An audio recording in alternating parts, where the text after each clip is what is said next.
The United States will no longer be bowing down to Iran. Sorry, former President Obama. There's a new sheriff in town, and he's made it clear the American apology tour is over. It's time for final thoughts.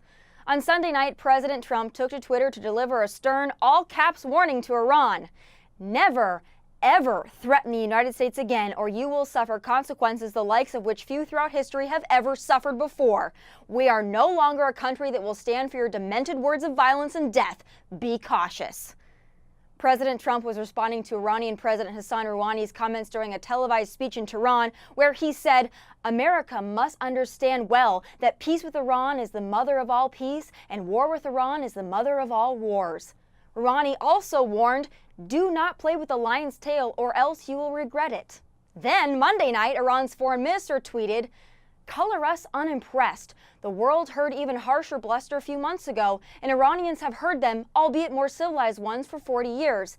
We've been around for millennia and seen fall of empires, including our own, which lasted more than the life of some countries. Be cautious." These threats from Iran just show once again how important it is that we play tough with Iran and keep up the sanctions pressure. They're bad actors, a threat to be taken seriously, not handled with kid gloves. President Rouhani must have been asleep at the wheel for the past 2 years because, unlike President Obama, President Trump will not tiptoe around this rogue nation or any other. Trump announced in May the United States will withdraw from the 2015 Iran nuclear deal, and last month the U.S. said it could impose sanctions on all exporters of Iranian oil. But the Iran deal was never as much of a deal as it was a list of concessions paving Iran's yellow brick road to a nuclear arsenal. But no longer will we hand them questionable ransom cash payments or billions in sanctions relief. While the deal banned them from developing nukes, it's hard to imagine the money wouldn't ultimately go toward that end.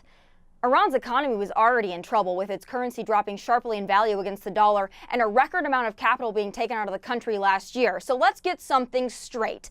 The United States of America does not need to appease Iran. Iran should be far more concerned with maintaining relations with us. Those on the left and in the media who are all in a tizzy over Trump's tweet should remember we didn't elect this president to be nice. We elected him to get stuff done, and he has.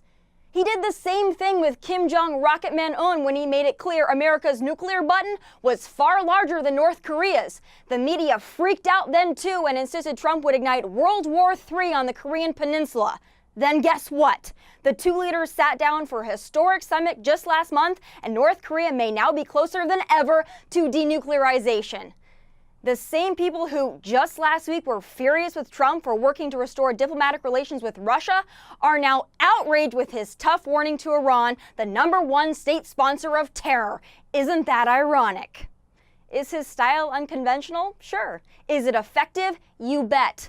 Finally, we have a president who believes in American exceptionalism and has a stiff backbone. That's why we love him, and that's why we voted for him. Those are my final thoughts from LA. God bless.